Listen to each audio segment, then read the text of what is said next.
That's okay. Hello, welcome. Thank you. Here we go. Slideshow. Okay, I think it's working. We're recording. We are sharing. That's nice and big. It's happening. Can move this in here. Wow, thanks guys. That was so supportive. Welcome to our August edition of the Artist Talk series, Alchemy Art Center in conjunction with the San Juan Island Museum of Art. We're very grateful to the IMA for letting us use this beautiful multi-use space in their beautiful museum, and partnering with us on this series. This month we are exploring materiality.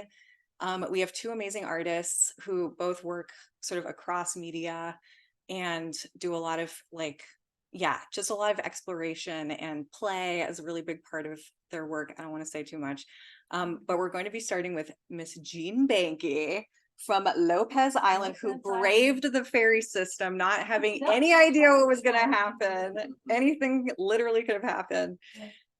Jean is an awesome artist, printmaker, sculptor, longtime gallerist, all kinds of amazing hats she has worn, and we will hear about them here. Yeah, come on up, Jean. Thanks, Juan. Yeah. Okay. Just press this little That one. Okay. And let me know if it freezes. Yeah. And let me know if I run over babbling about things. I have notes, but I don't think I'll just put them in. Thank you all for coming tonight. I'm Jean, and I do live on Lopez, and that was the biggest thing, was getting here. As you know, the ferries are a mess, but it all worked out well, and I got off on the 10 ferry, got off on Friday Harbor. I haven't been here for a long time.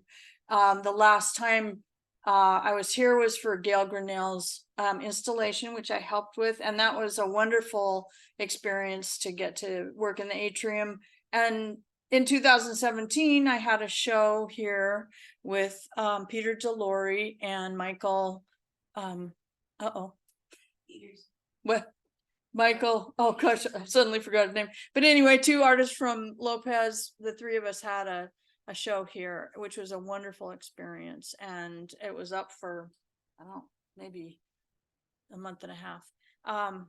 Today, I was invited by Glenn. Thank you so much for inviting me to talk about my work, but also in many ways, just the idea of being generous and giving other people opportunities seems to bring things back to you often. You know, in all our lives, in many ways that happens. And let's see, that's the button, the bottom one. Okay. The title I wanted to say is a perfect title. I don't know who came up with that, but it's what I do in the studio. And I think it may have a lot to do with what Joe does in his studio from what I could see on his site. And it all really begins there for me, in the studio, relating to the materials and what are the possibilities with that. What are the inclinations? So we'll move. Is that the right button? I don't know if I'm hitting the right one. Did it freeze? Probably, because it's just like that.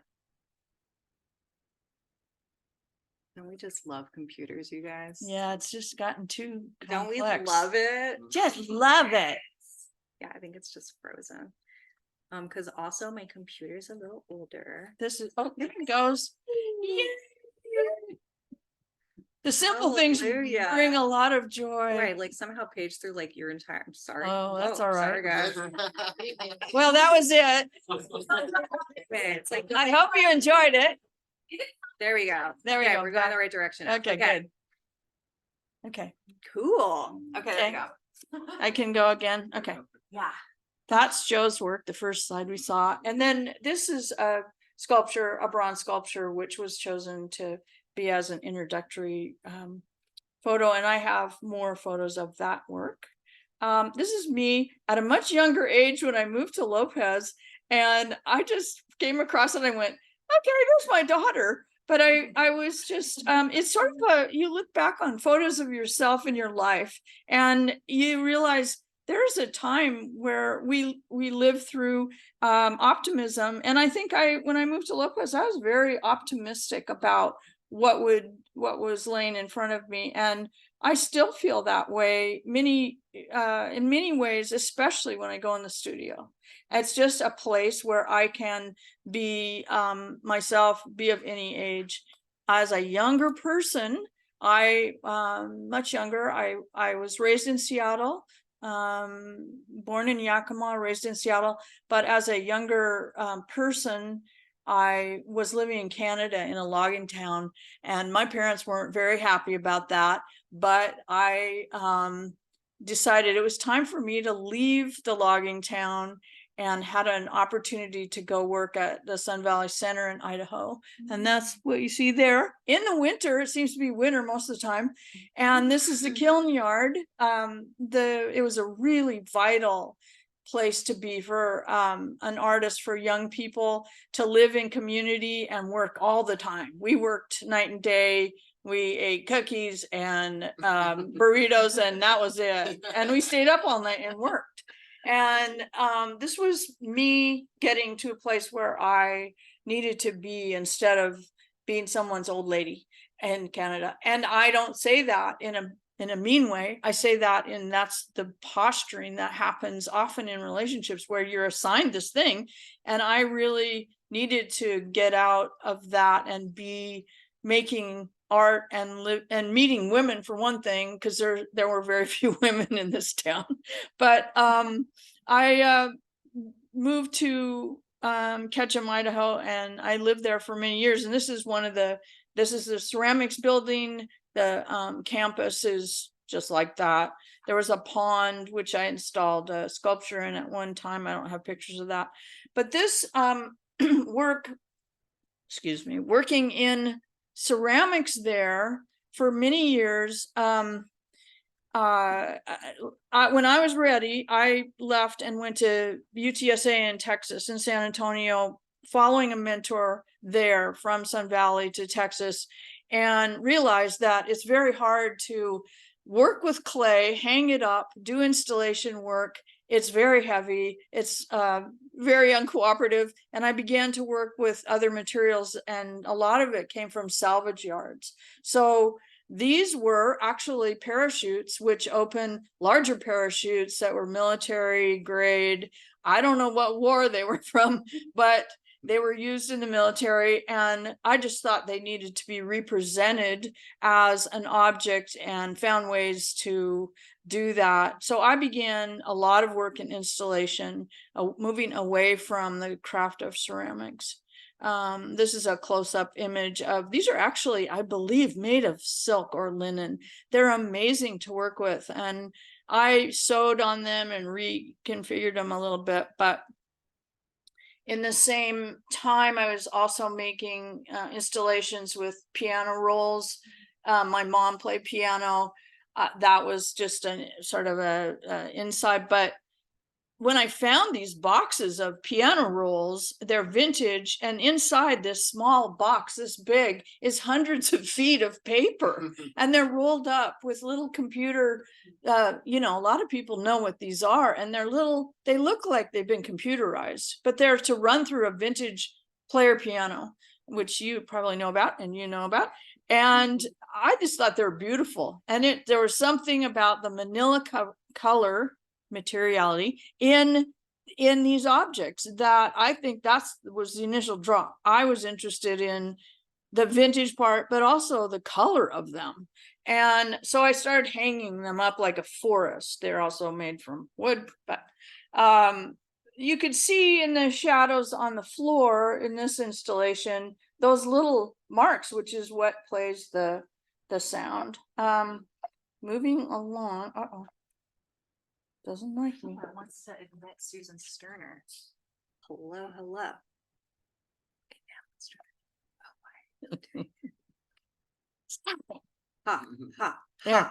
And the last of this vintage of work I was doing in San Antonio using salvage was, and I spent a lot of time looking for salvage in South San Antonio, driving around, but was recycled rubber from a tire manufacturer, and they had just piles of this rubber tire laying ready for a sale. They would practically give it to me, so I hauled all this back to the studio. It really smells strong of petroleum. It's just, I don't know if that's a smell, but it was a perfect thing to make this. It looks really kind of like an animal. This thing, once it was formed, it's 17 feet long. It's has a really animated, kind of creepy, but looks a lot like an oyster shell, many layers laying together. And I have to say, I really don't understand where this came from, but this is what I was doing, and I put it in several museums, and people were interested in it. I worked with rubber a little bit after that, but that was it. Moving from Texas back to Washington was a family decision to help family. And then within a year or so, I was ready to come to Lopez. And 33 years ago, I landed on Lopez, moved 7 times in 1 year, and then found property to buy, and built a house, which is much like an art form. This is where I live with my husband, Jeff, who is a musician and retired potter, too bad. But he's gone right now in California. But this is where we live, and I would never live anywhere else at this point. This is my studio. Half of the house is living, half of the house is studio. What you see here are large prints that I began printmaking because it's a heck of a lot easier than making ceramics and casting bronze. But I also love the aspects of printmaking. Here's an image of my press. I think the bed is 7 feet.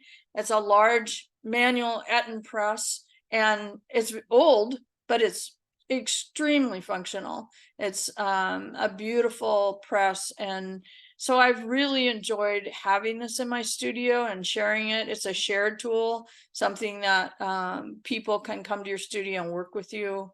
I must have had island fever, because after a few years of being on Lopez, I was there quite a bit. I thought, oh, I need to go to Anacortes. And I went to Anacortes and went down to the end of Commercial and saw an empty space. It was in the historic district. And I said, okay, I need to rent that space and install work in there. That's what I need to do. And I went to this marine hardware store, which you see here, and talked to the owner. And he said, yes, I'll gladly rent you that space. And this is what came out of it. He also sold me an anchor, and that's a vintage, beautiful anchor I no longer have. And this empty space became a gallery within a couple weeks, and it's ran for 7 years, not 4 years with me and 3 years as a cooperative. But apparently I needed to occupy myself really well, and this is what happened. Anchor became a destination, and really a venue for people who were underrepresented in the Skagit and up and down our corridor. There were many artists shown over, I think, 30 shows in the first 4 years, but some people may know Phil Elverum, musician, and he's also an artist and photographer, and he was an early exhibition there. One of our board members, Ron Glowen, who's a critic, a writer, and an artist, put this installation in my office door and filled it with dictionaries. He's a really profound writer. We attracted a lot of people, and people were really ready to have a place to get together and look at art. This was Sue Roberts, opening for Sue Roberts, a ceramic artist. We had artists from other towns, and these two characters. This is Reese Nemi on the, let's see, that'd be your left, and Another good friend of mine, standing in front of Lanny Bergner's installation. That's what these look like close up. But people were really using the space in an inventive way, and it was really exciting to me. This work is by Jasmine Valandani. She took tape. I'm not sure what kind of tape, but she taped up our windows, and she put these beautiful installations of tape on the window. Here's a close-up in patterns, and there were other two-dimensional pieces she made that were paper with tape on them, and they were really ethereal, hard to grasp, but just beautiful objects. We had a wonderful drawing show, big salon style drawing show at Anchor that included a lot of people in the area, and had talks by, this is Sherman Alexie, and he was brought here by a friend, a friend of the gallery, and he gave a talk that brought a lot of people. And we had kids classes. The kids made robots, and the dads also made robots. And the dads loved, I think, it more than the kids. And these two girls were delightful. And then I would have them draw what they made, which is a really interesting exercise, to make something and then turn around and draw it. You know, it's like you just have to somehow have a whole new relationship with this thing that's never been seen before that you made. Another member of our gallery, Ron Glowen, and his wife, Kathy Glowen, did an installation. I thought this was a beautiful, huge piece installed in the wall. And Kathy sat at home in Arlington and peeled every one of these things. So there's a lot of hand work gone into some of these shows. These, Haley looked this up for me. They're called yo-yos, and they're handmade. I don't have any close-ups of them, but they're like flower rosettes, and they're made of fabric. And I think there was a time, I don't know when this would have been happening, but these are all yo-yos, and she made every single one of them. They're all placed on a foundation. Oh, there's a close-up of them. Is anyone familiar with these things? No, I wasn't. And they're made from ties. She took silk ties and made them. We had a bookshop and small objects for sale and art. Glasswork by people from Lopez. This is Lark Dalton's glass and Terry Roush. But I was enamored with the Skagit Valley. It's a beautiful area. I spent a lot of time coming and going from my home on Lopez to the Skagit. And there were times where I thought, well, maybe I'll just sleep in my car at the ferry. But this is distorted, this image. But this was our front door. And looking through the front door at work where I finally put myself in a show. And these are, I look at it now, I think I should have made a lot more of these things. But I made these discs that were about this large, and they were cast in plaster from clay. So I was still really interested in working with clay and pressing objects into the clay. And they were really fun to make. And so there you go. But I put these up, but I feel like these would be really great to cast in metal later. Gail Grinnell is a woman who's from Seattle, but she had a show at Mona at one time, and I saw the installation she did, and I just thought, well, we've got to get her into Anchor. And she said yes, and there she was, like a year later, installing this monstrous thing in the middle of the gallery with pins. Do you see these little pins in the middle? That's how she attached things. And she draws on fabric. Her process is really kind of a mystery, but she draws with markers, I believe, on fabric, and then she cuts it out. It's just super labor intensive. But this person is so interesting. She's a really interesting, great gal, super fun to be with. But she grew up in Hanford, and her father was part of that whole thing, when that was happening, her father worked at Hanford, and her beginnings are all a part of what she makes. And obviously this kind of, certainly suggests this beautiful nightmare, really. I mean, it looks like a wedding dress that blew up. It's just a beautiful thing that she found. The ceiling at Anchor was, I think, 18 feet or more at that point, and she was able to build down. So she attached all this stuff to the ceiling, and then she let the rest of it drop down. And it was all about the nuclear project at Hanford. It wasn't about a wedding dress. And I was just really she's so thoughtful and interesting. I was at a point with Anchor, and I worked hard and been over there a lot, that I was ready to head off to my own residency in Colorado. And this man, Aaron Haba, a local guy in Skagit, took the residency at Anchor, and he installed this really great work of salvaged cloth. And it was just beautiful. It hung like just like this wondrous curtain from the ceiling. He did all this while I was away in Colorado. And you can see in this photo that I think it's string, what he used, but it was really meticulous. He created this grid and then hung these red cloths. That's me going off on the ferry.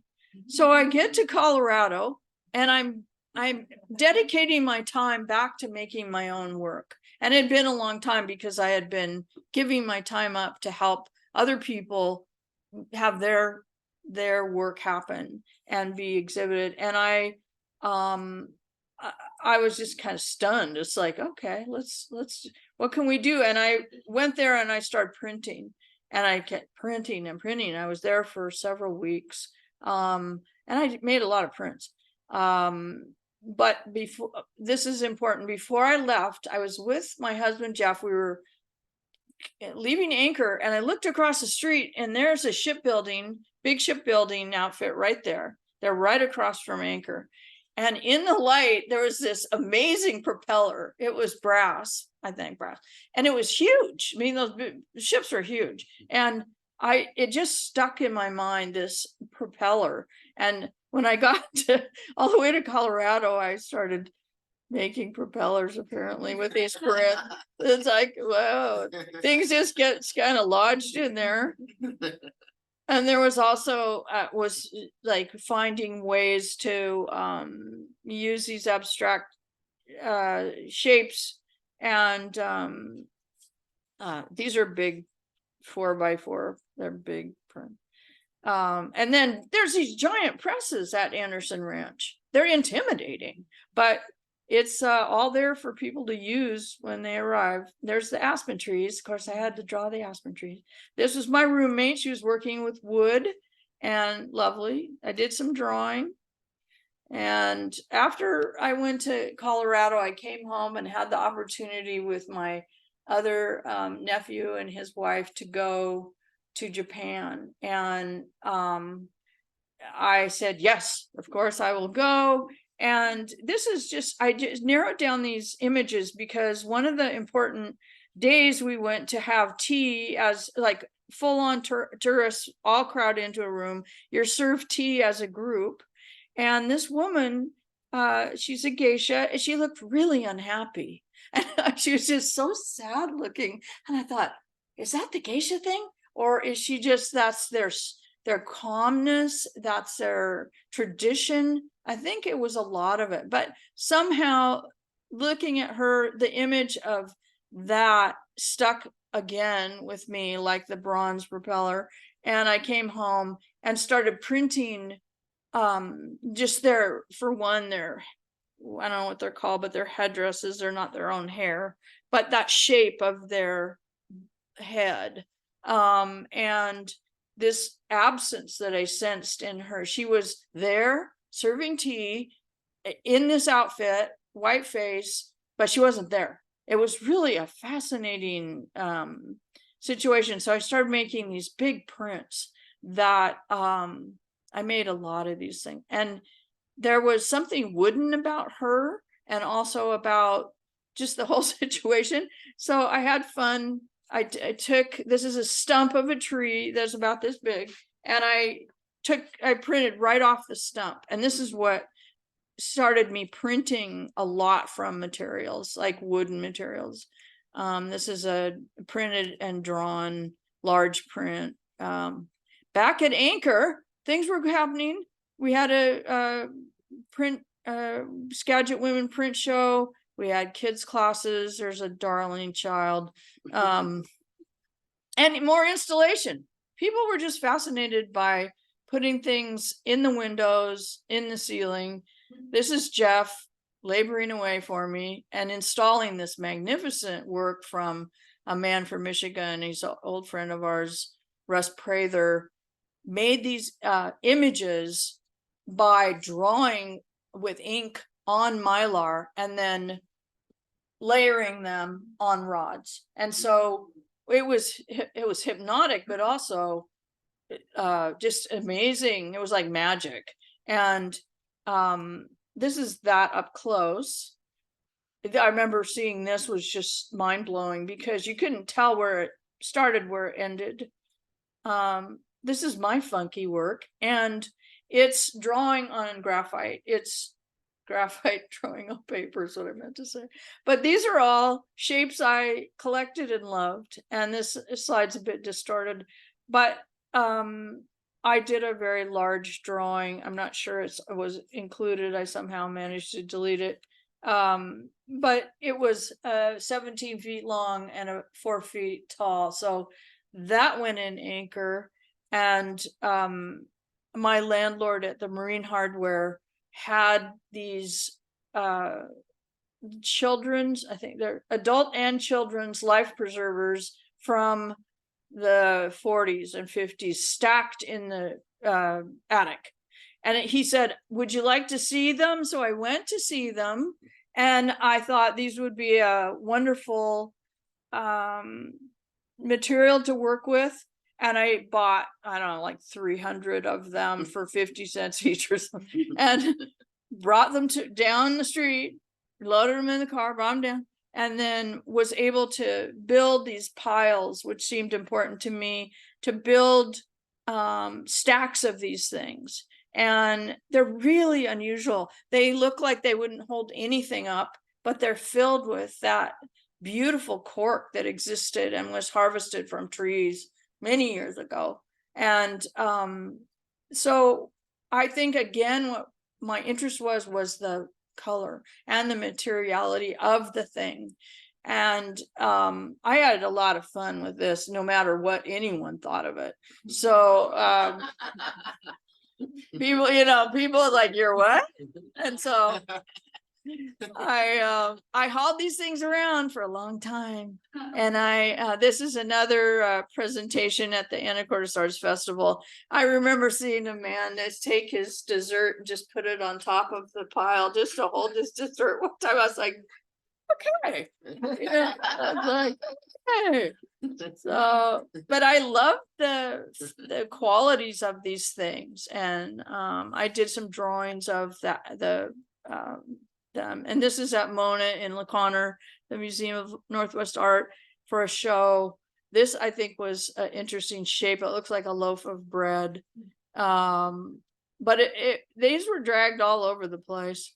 This was the last show that we had at Anchor, and I included myself in it just because. And the title, it sort of accurately describes my thinking about art. And these were cast glass, new form. I'd never done that before, but again, beginning with clay, pressing objects into clay and casting glass into the plaster. And the Skagit, again, that beautiful sky and color. I continue to teach at Mona in La Conner, which I really enjoy, teaching drawing. I headed off to Austin for a week-long show, and I have been making these prints, layered images. of this is cut mylar. I cut all this out and then inked it up and printed it on my press. I made a lot of those. These are probably 4 feet. They're big prints, 3 feet tall. There's that wood grain. And just I think as an object maker, I was always really attracted to the shape of things and how I look at this stuff now and I think, actually, I kind of like that. And at the time, I wasn't so sure. This is more recent printmaking. These are nests, all monoprinting. Thoughts of Mount Baker. This is a beach nearby where we live, McKay Harbor area. And then, of course, I had to get into bronze. And so I took objects, wood and some plastic, and I cast them and combined them. And the patinas were often just silver patinas. Of course, this one's not. But I was really enamored with certain objects. That's a rug beater from Russia, and that's a log. And so somehow that made sense to me to cast them together. I really like this black patina on this piece. And then there's the guy that this thing actually spins. Even though it's heavy, it spins. And it comes apart. This is a show at Perry Carlson, printmaking, large prints. These were popular. They're this big. They're wood cast out of my nephew's wood pile. And it just seemed important to make these. They're titled Joe's Slice, and there's a lot of them. There's this is an actual clam fossil from millennium ago, made larger, and these are the actual size. That's the clam on the right, the actual clam, and then these are casts of the clam. This is drawing at Mona. I think we're getting to the end here, but I just love working with people as they find their way to their own way of working. This is our field, and I have no idea what was going on in the sky. It's just that it was about to rain, or I'm not sure. This is our coastline off, and there's Jeff and myself probably heading off. But thank you for your time today. It was great to talk to you all. Do you have any questions about anything at all? Now Joe. Where's the casting now?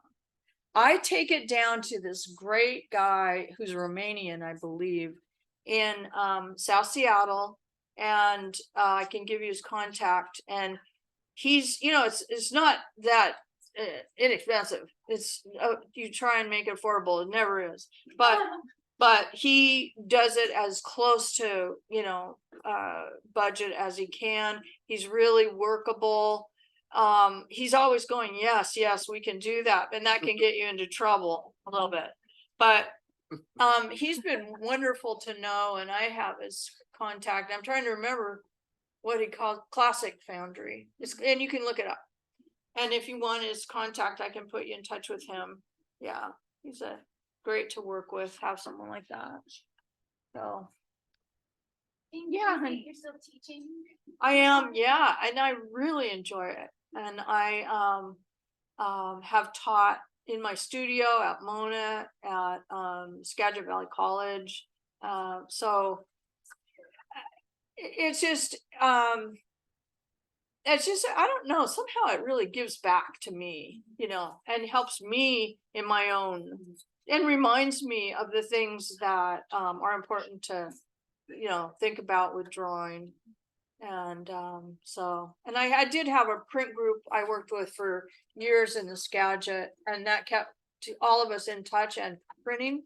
But since I've come home and stayed on Lopez now, Jeff's happy I'm not going off on that. but I'm much more at home now, and I have had workshops at my studio. So that's always a possibility, but yeah. Thank you guys so much. Okay.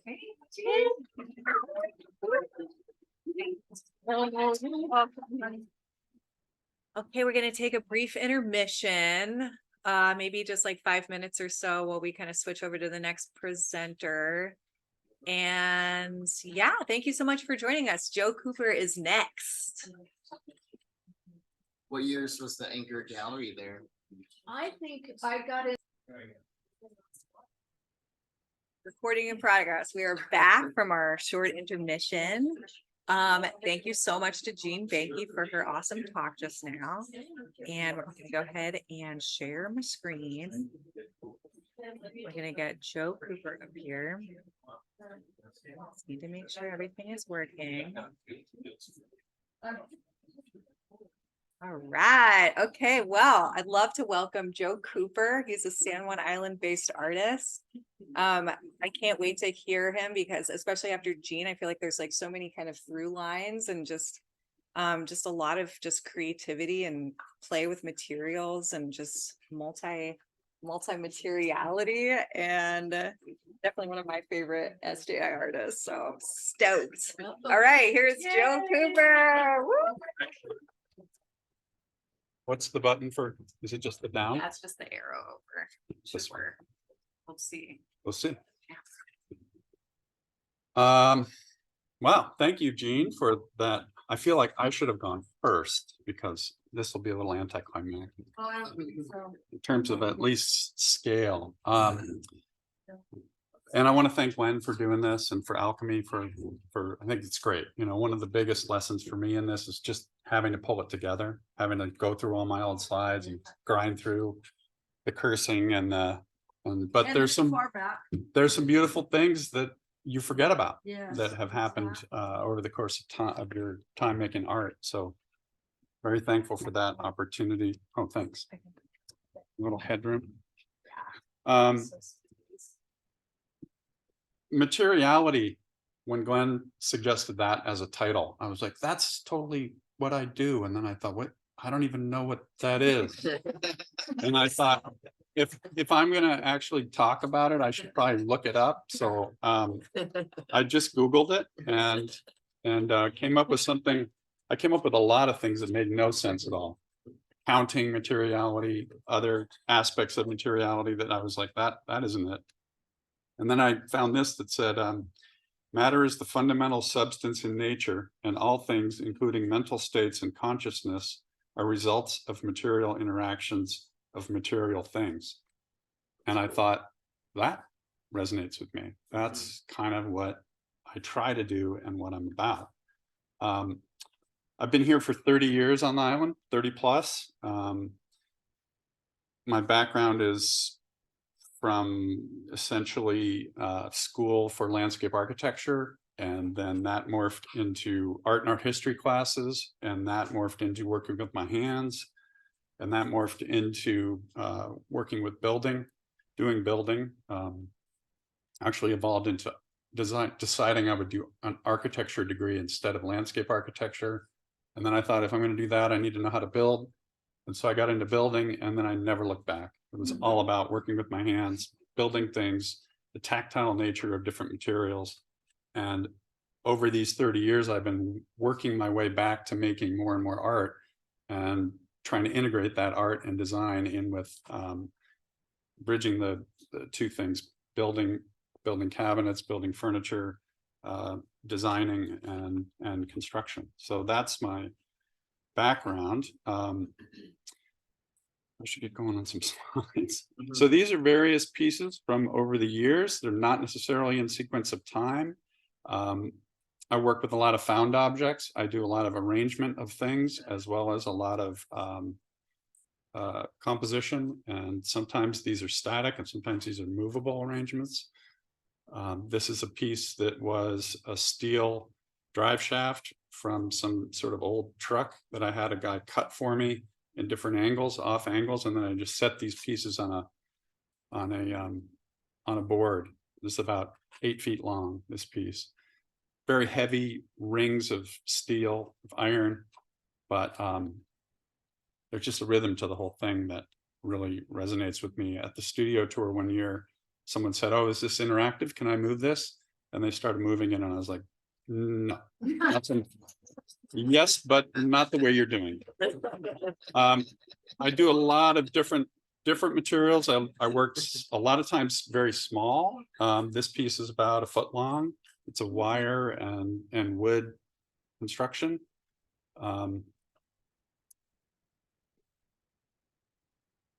Wood and metal often figure in. This is a chainsawed piece of a lot of natural materials too on our property. We have 5 acres kind of on the west side, middle of the island. And we've been slowly working on that over the 30 years to beat the jungle back mostly. Carved or stacked? That is a single block of willow that I carved with a chainsaw. Beautiful. Yeah, thank you. This is a cast concrete piece, but actually that wood piece is papered. Isn't pretty exciting integration of the wood and the concrete, again from the construction realm.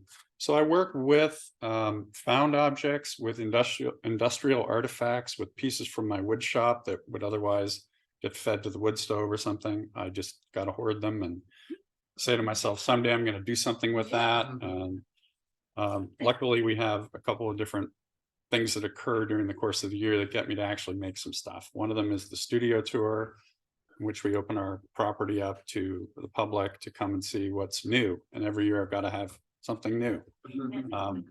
So that's a motivator. This is another cast concrete piece. It's a tablet about 1 foot square with a random motif that sort of variously cast, and some of it attached still to the wood piece that was the form, but it left this really cool random pattern.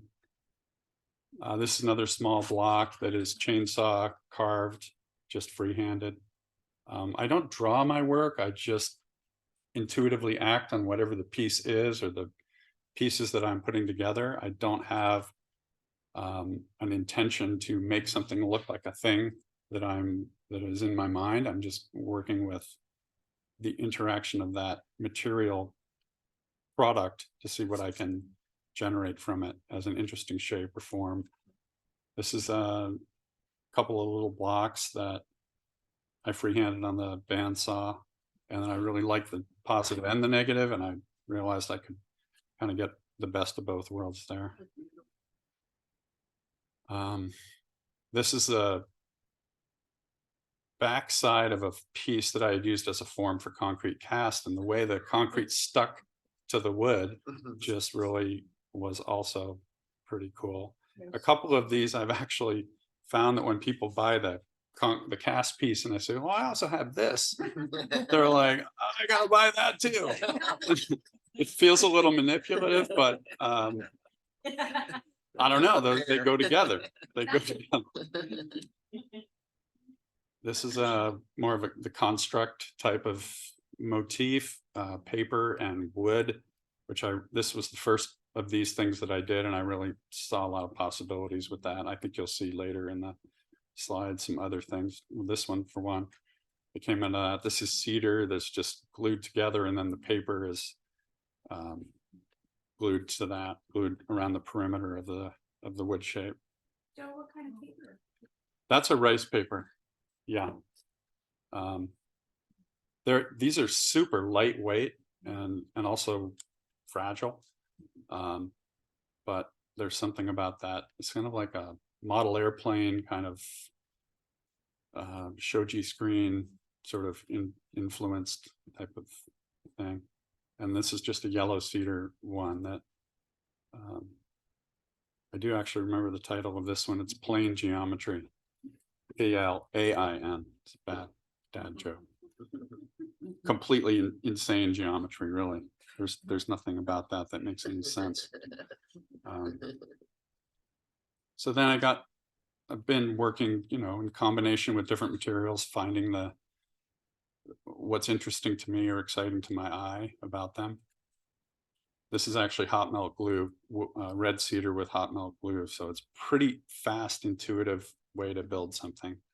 It would be cool if it were 20 feet tall, but it would have to be a different technique. Very simple piece. This is about 6 inches around, wire and wood.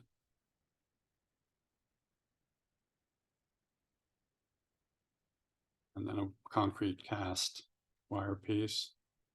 I think that's literally like a yogurt container or something.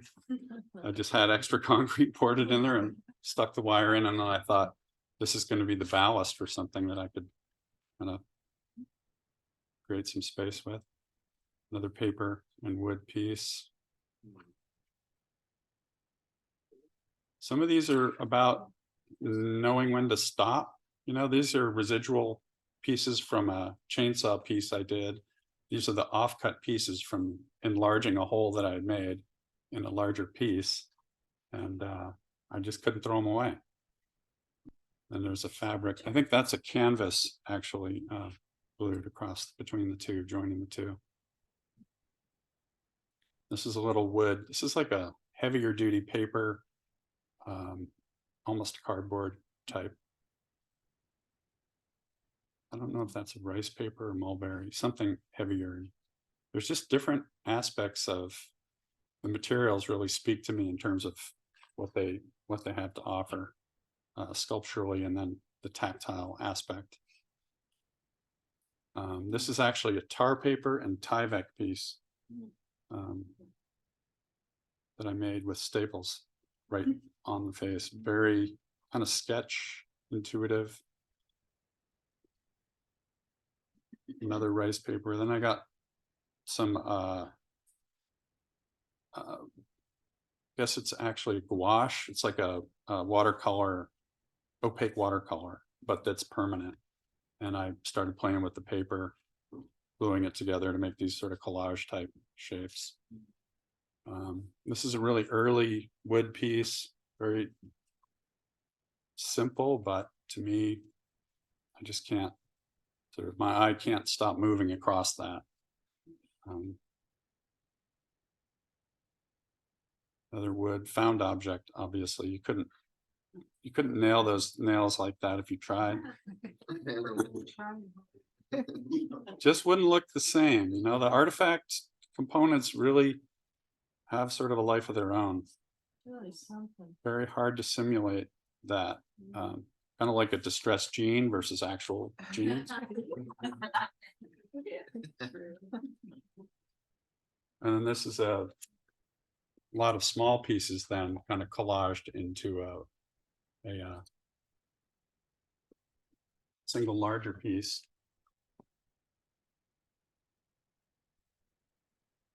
And then these are all artifact pieces from a project that I then found a way to get some pigment to.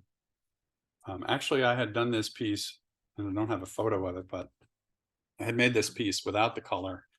And this is what it is. It's 8 feet tall and about 2 feet wide. And it just wasn't jumping. The shapes were cool, but it wasn't really alive. And then I started putting color on it, and I thought this is going to be a massive project, very time consuming to do, but it really enhanced the piece to my eye. It's oil paint. Yeah. And you can still see the wood through it, the wood grain.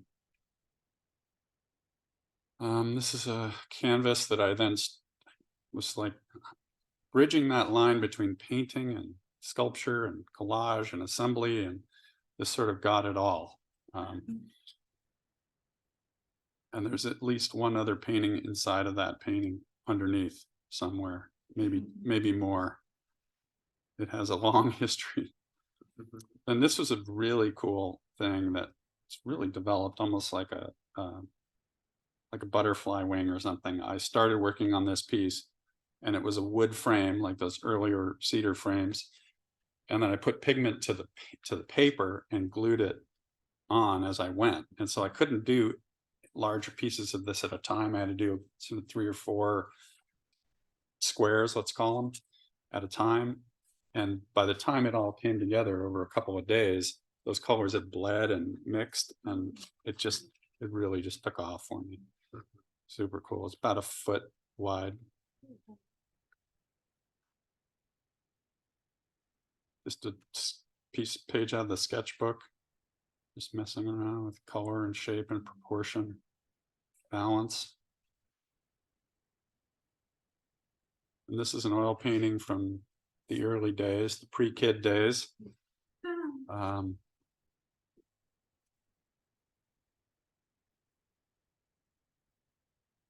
then this is a found object piece. I had cut these giant rose thorn branches, and I thought, well, they're just too beautiful to throw away, put on the burn pile.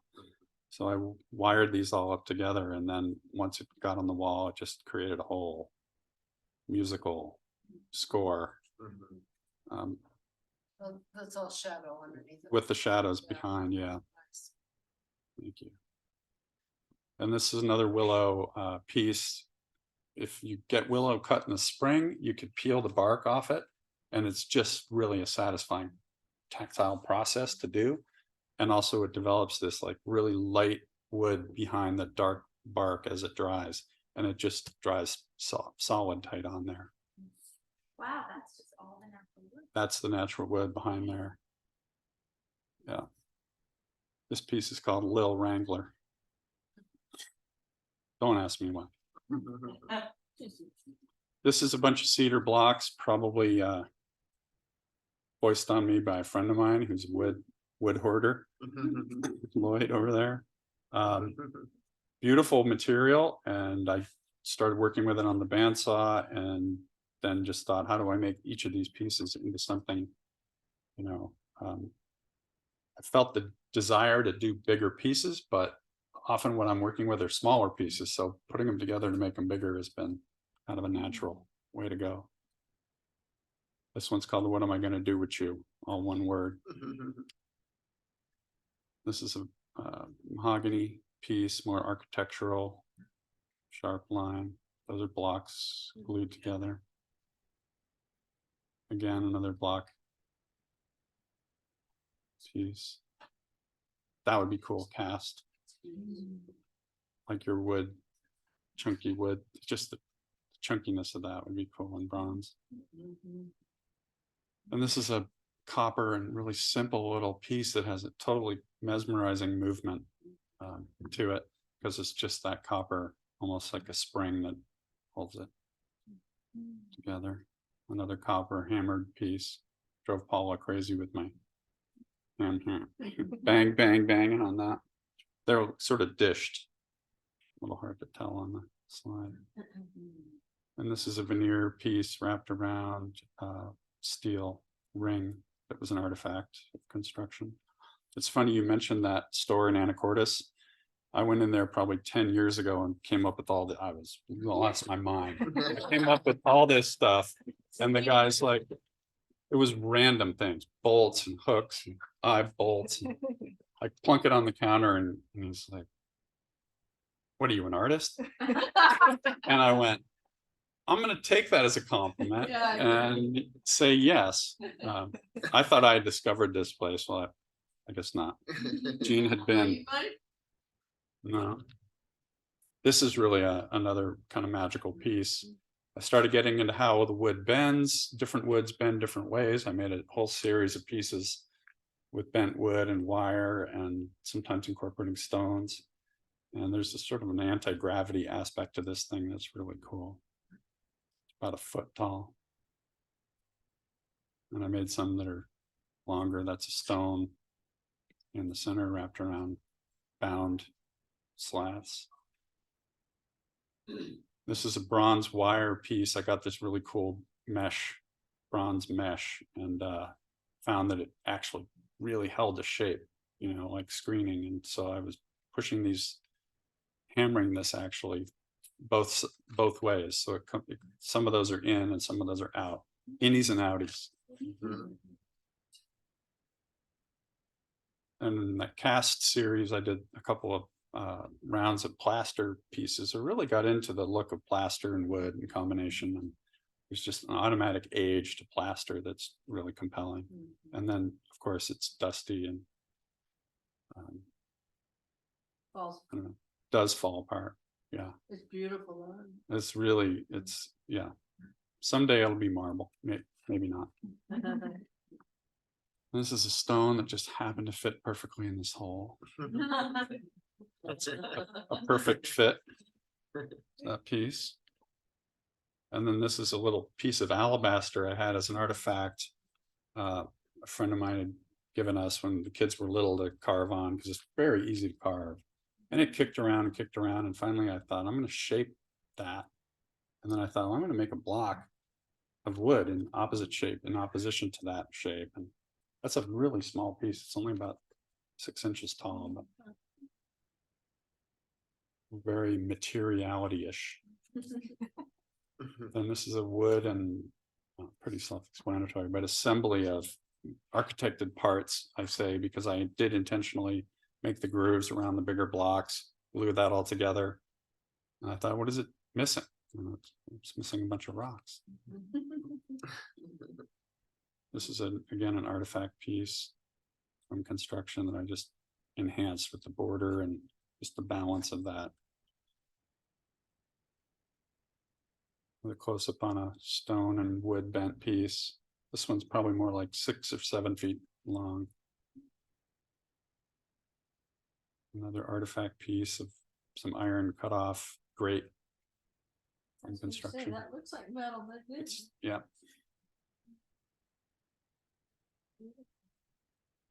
And this is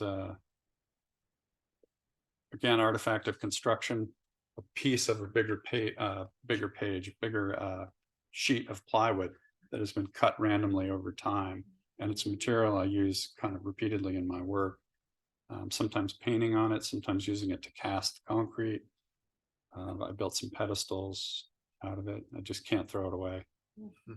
Those random marks. So this is a piece with the random pattern and then enhanced with color and then sanded back over that black that was applied so that you get the positive negative. So that made it wood. It's all wood, yeah. Then this is concrete casting that has the wood pattern, really something you would never do in construction.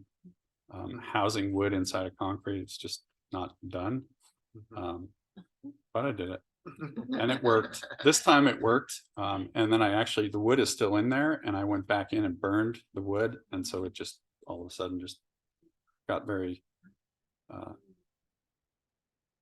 don't know, almost alien calligraphy type. This is a little willow and paper and wire piece called Why Me. It's tiny. It's not 6 inches tall. And this is the beginning of a piece that was here at the IMA show last year. Turned into this. How did you like it as before the other elements are added, like as that? Seems- This is the rare occasion where I had the other piece in mind when I started it. Yeah. But I showed this picture because there's something about this too that's really cool. Yeah. So, and truthfully, the backside's pretty cool because I made it like this. I mean, I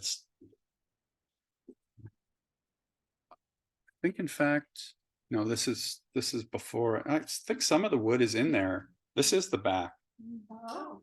I think, because some of the wood pegs are in there, the square pegs. You have some synergy with your right. Is that done with the mortising machine? No, actually, this are you a plant? I got one. I posted this on Instagram and somebody said, how did you make those square holes? Because it's kind of, if you're a woodworker, that's not really a thing you can do. And there is a machine that does it called a mortising machine, and that isn't what I used. I don't even have one.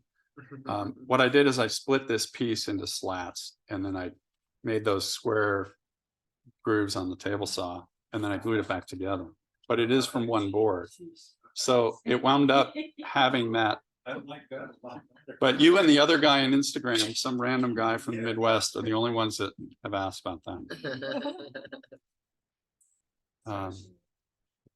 This is called The Whole New Landscape. And in concept, if there is one on this one, it's that it's like pieces of a landscape painting, but just dots, and those are all in different levels. So when the light hits it in certain ways, the shadows cast are also kind of part of it, and different lengths. This is a larger version of that random pattern painted. Just paint on the top with the color of the wood on the back, coming through. And then this is a piece of furniture from a found object. Kind of trying to scale up the thing without losing the dynamic. Is that like 2 feet or is that 8 feet? That's like 3 feet. It's 32 inches. Oh yeah, exactly. Yeah, Right. exactly. Okay. My wood source, my salvage selection.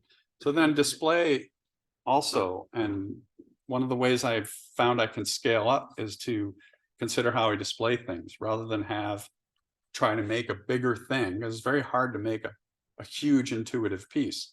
It takes a ton of materials. I would have to go out and buy stuff specifically for that. It would lose every time I try to do it, it doesn't really ring true because I can't get into that sort of tactile, physical abandonment of my mind and just make it.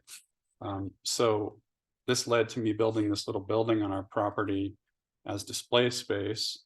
And it started out as I started looking at pictures.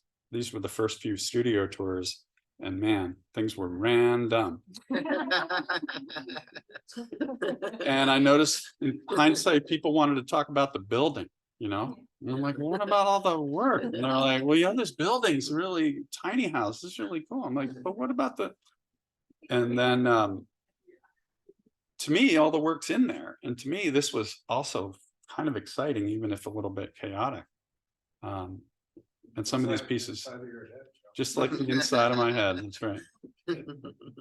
So I was really kind of glad to see these pictures because it reminded me of that time of, so then the space got finished, sheetrock. Didn't get it, I did it, but it wound up being finished. And so then all of a sudden, nobody wanted to talk about the building. Everybody wanted to talk about the work. Isn't that interesting? And it really gave me that sense that, man, it's all, presentation is so important. So some of these pieces you've probably seen through other slides and some not, or some variations of a theme. I like seeing artist studios where they've left things, as your former slide, Mhm. because it really gives you insight into their process and Yeah. what they like and collect and. Totally. And my process is to work on multiple pieces at a time, because for me to just focus on one piece, what does it need? It doesn't often tell me that. Yeah. But if I'm working on multiple pieces out of the corner of my eye, I'll be like, that's the next move there. Yeah. And I'll just know what it is and do it. And Yeah. more often than not, it works out. Isn't that, it's like a gaze. It's You look away and it occurs. to really you. true. Yeah. It's really true. Well, those are nice pieces. So this has been really great for me. I thought I would be making work in this space, and it turns out Yeah. it's almost, I'm working on it, but I'm not necessarily working on it in this space. And it's Yeah. not got tools and all that. I have a shop Yeah. where I do that. This is like a little brother to that larger one that was outside. Just love that pattern of the stones in there. And this I can't take credit for, but it totally got me. That is Piece of right. wire on at the gravel pit. But you find it where you find it, and it goes in and it'll come out somewhere. I think that you Sometime. should take credit for that because you took the photo of it. I'll take credit for the photo, but and there's a lot of sections of wire there. They probably don't all look exactly like that. So sure, It is it's beautiful. all me. This is a larger piece, about 16 feet. First time I went that big. And what I started to realize is in order to go bigger, my space is under 200 square feet in that showroom there. So I have to go out, I have to go somewhere else. I have to go outside. Yeah. And this is a cold laminated piece of multiple strips glued together. And this is salvage redwood. chainsaw carved. Some original chops and mortises, old salvage timber, and some were my work added. Conversations with the elders. And so then this was the most recent studio tour. Another series of block carving sawn pieces. Some guys still around. Some new.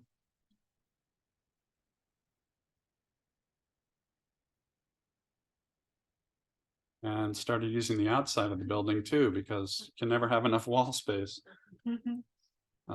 And some things really look, you know, when you can get distance from them and perspective, as well as arrange them on a different color surface, it can really change what you see. These are the little sketchbook type pieces.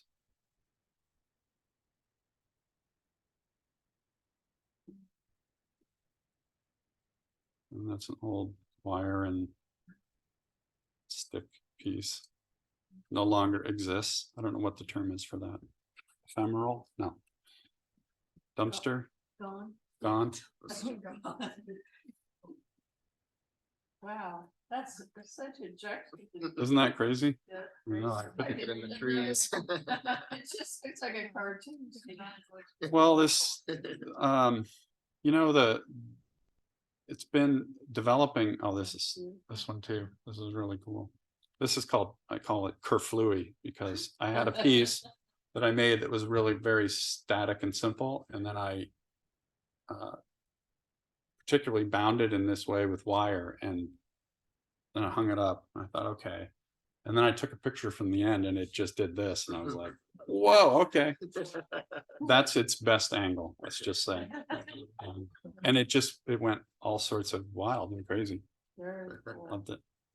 But what I've realized is that I'm kind of integrating all those things I started out with, landscape, as we work on developing the property and seeing how we want things to be and where we want to plant, where we want to mow, where we want to arrange, how we want to arrange the land. There's that, there are the buildings that I built there, the architecture, and it's all within the context of art and on the land and in the buildings. So that's the little gallery space there. Joe, all the pieces that are outside, they stay outside year round or weather? A lot of them do, yeah. Some of them are on other people's yards now. And some of them don't make it through the winter. This one's in our garden. That's a chainsaw carved piece of willow. It was just an intuitive carving one day. I was like, huh. Essential structure. So How are you attached? they're just one piece. It's all from one piece. Yeah. That's my last one, yeah. Thank you. Yeah, I mean, I gotta also add that community is a big part of it. Being here in this place, I mean, I'm 63, but I really feel like I was born at 30 when I got here, because this is the place that really felt like home. And this is where so many people that are so inspirational in what they do and so passionate about what they do are. And it's just, it's also a supportive place for art and that work, not to mention the tremendous pleasure of sharing space with Paula West, my wife, who's a potter, incredible artist in her own right. And we've really had the opportunity to develop our work in parallel and also crossing over all these years. And it's just been a really satisfying place to do it. So yeah, that's it. Thank you.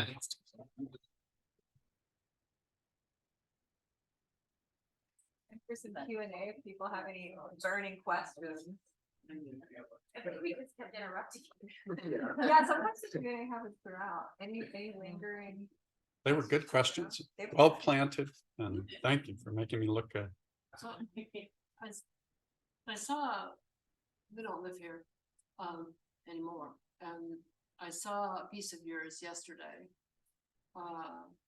at Marie. Oh, you saw a few. Yeah. which is a beautiful piece. Mm. I'm sorry you don't have a slide of it for the people to see. Mhm. So those stones are all held in there by tension. Yeah. Correct? Could be. Um, I don't know exactly the piece you're talking about that she has. It's very wide, Uh-huh. 6 feet wide. Looks like you could hang it vertically or horizontally. The Mhm. plan is to hang it horizontally, but it's the lath. I don't know what you call it, is it lath? And that's the strips. Yeah. of wood, this shape and then this, Mhm. but inside. Yeah. Is rocks, maybe 6 of them, something like that. Yeah. And then I think it's wired. Bound, it's probably bound at least at the ends, maybe as well. It's maybe in How the, to start. maybe in between two. Just a stunning piece. Uh-huh. Thank you. Yeah, I was looking for it on the wall to see if you had it, but I didn't see it, but on similar pieces. I had to pick and choose, and there are actually sadly some pieces I don't have photos of. Is it like that? No. Because that's about that long, but I think I know who owns this one. No, the laths with it. Oh, they're This around. looks like this, Uh-huh. right? This one, like Yeah. this, the rocks in the middle. This is this way Oh, with the rocks. oh, it's both ways, right? Is it a box? Yes, both. Both ways. We've got to get Marie on the studio tour when her house is done I keep because, looking at it and thinking, Yeah. looking at it. right. Yeah, Anyway, they're like, oh, maybe you're saying that maybe it's built both ways. it could be like has a like this full- only, I mean, I've made some like that. People will ask me, can we take a picture of your work? And I'm like, at first I thought, no, you're just gonna go copy me. And then I thought, you know what, go for it. Yeah, right. You think you know what I'm gonna do next? I don't know what I'm gonna do next. And I won't do the same thing again. If someone comes and says, can you make another one of these? Right. It's not gonna happen. Well, Just it's just stunning. thank It's you. a Stunning piece, and I like that I got to see something in the flesh. Yeah, I was toying with Before I bringing saw some pieces this. here, but So, just beautiful work. that's all I could do to get myself here. So I did do it. Let's go to the house. More questions? No one asked why, thank you. Do you still do any plastic with your work? I haven't been doing any of that lately. Encaustic's been fun. I've had some fun with it. It kind of freaks me out because it's so fugitive, right? I had a piece that was wax and paper, and I had it set in I think it's in one of the slides. I had it in the window at the studio tour. Oh my God. And I thought that looks so great there, and it had some transparency and some stones. And by the second day, I was like, it's coming apart. I mean, it was, melting. It was melting. So, yeah, you have to have this care and use thing with encaustics. It's really fun to do. We'll add for it to stabilize. You can add varnish. Yes. It's Damar, Right. is that what you use? But it doesn't get you out of the heat No. concern. Yeah. Yeah, unfortunately, there are new directions every year instead of just, I mean, not unfortunately, it's great. But I find that I think about something like that and go, wow. And in fact, going through my slides is really, oh, I want to do that again. I want to make another thing like that. It's, Right, to look back on some things that have value popping forward. yeah, right.